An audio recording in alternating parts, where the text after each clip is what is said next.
After home heroes and first-time winners, daring overtakes and team trouble, it is time to draw our summer of speed to a close. After a relentless run of races, this is our final chapter before the break. Good afternoon and welcome to the Belgian Grand Prix. It is time for one of the originals. Spa was a founding member of the calendar back in 1950, and now in a few moments' time, we'll take you to pictures of the circuit. First at the graphic, it is the longest lap of the year. 7 kilometres, 4.3 miles in length. 19 turns, all with corner names that stand for something and recall a motor racing memory. We begin with one of the only hairpins to start the season at La Source in a few minutes' time. It's the C4, the C3 and the C2 tyre for the drivers today in the middle of the compound range. We've left the wet and the intermediate behind. These are trackside pictures of a Grand Prix where the world champion thinks the favourites start 4th and 5th, but ask Norris and Piastri and they'll tell you to keep an eye on the driver in 11th. Let's take you through the entire starting grid, beginning with Yuki Tsunoda, who has changed loads when it comes to the engine unit, and it means that he's starting at the very back. 60th place penalty for him. Zhou Guanyu is in 19th position. Then it's Logan Sargent who is next to Kevin Magnussen. Magnussen P17 on the grid. His teammate is one place ahead. Nico Hülkenberg is there. He is next to Lance Stroll, who hit the barrier in a wet practice session earlier in the weekend. Valtteri Bottas is 14th. Daniel Ricciardo, the winner of this Grand Prix 1 decade ago. Pierre Gasly is 12th for the second year in a row here. Max Verstappen for the third year in a row, fastest in Q3, drops down because of a penalty. He's 11th today and he has to go on the attack. Alex Albon with a 4th top 10 start of the season, next to Esteban Ocon, who's in 9th. Then it's Fernando Alonso on an all-Spanish row. Carlos Sainz couldn't switch on the tyres in wet conditions. It's got dry today. George Russell is in 6th, next to our Formula One's most recent race winner, Oscar Piastri, in P5. Then it's Lando Norris in 4th, next to Lewis Hamilton. Hamilton's 3rd top 3 start of the season.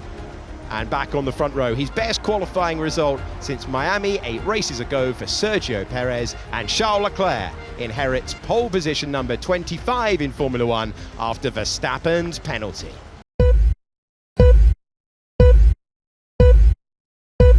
And Formula One is underway for the Belgian Grand Prix. Great start for Lewis Hamilton. He's up to 2nd place and he's onto the gravel in the background for Lando Norris. Side by side we go with Lewis Hamilton and Sergio Perez into Eau Rouge. No, Hamilton's ahead. He gets the move completed. Leclerc, then Hamilton, then Perez, then Piastri. Wide moment for Lando Norris. Cost him places. Max Verstappen up 1 position to 10th place. Norris losing 3 positions at the start, running wide into the gravel. And look, just behind him, Max Verstappen has gained a couple of places already, so there's only 2 cars between Norris and Verstappen at this early stage. Hamilton's position here, it's actually easy to send it in and nerf the back of the Ferrari ahead. And that's the side of a 7-time world champion, getting closer and closer still. He's won this Grand Prix on 4 occasions. He's trying to take the lead from Charles Leclerc, now with the help of DRS, out of the slipstream to the race lead for Lewis Hamilton.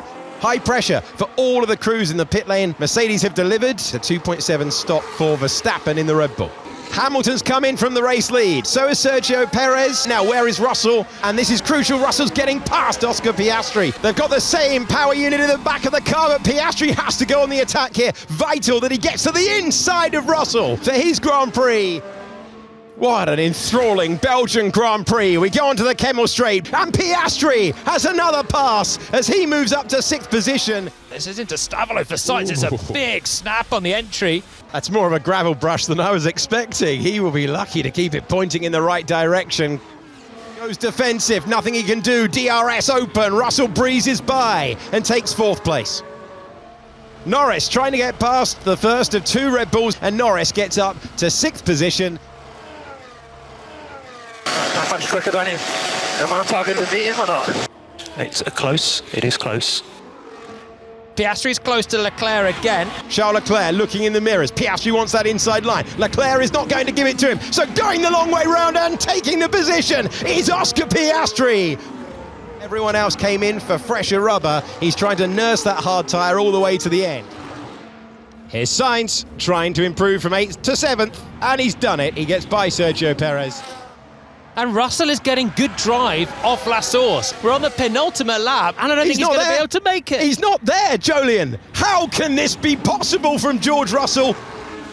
and it's Russell versus Hamilton, Mercedes versus Mercedes, with a McLaren close by to win the Belgian Grand Prix. Oscar Piastri is in third position. He can't get there. He can't make the move.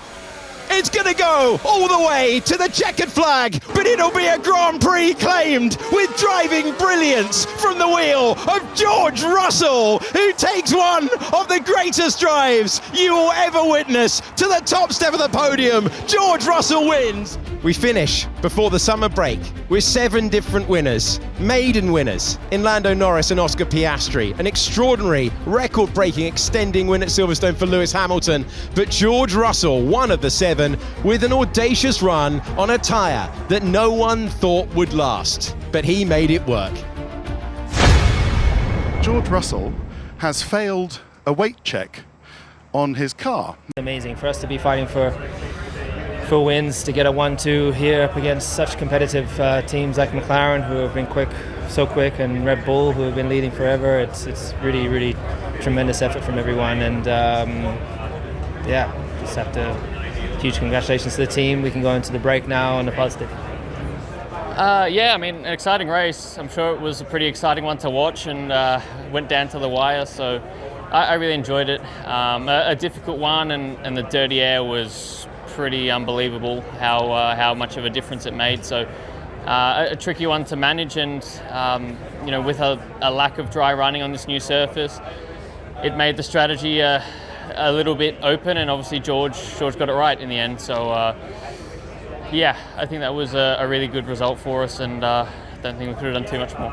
Yeah, I'm obviously disappointed about a race like this, especially when we expected as a team to have McLaren and Red Bull stronger than us, but we did not expect to have Mercedes stronger than us, and that makes us the 4th fastest team today, which whenever it's like that pace-wise and you have a completely normal race with no safety car, no virtual safety car, we couldn't hope for much better than the end result. So we did the best. We did good with the strategy. We maximized our package, but we are just not fast enough.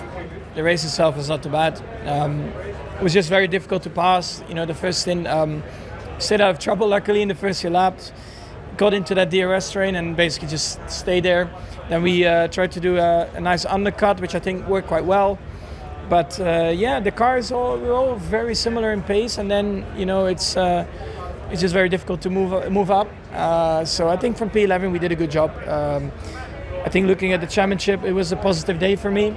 Of course you want more, but with our pace the last few races, it's not realistic to think that we can go from P11 all the way to the front again.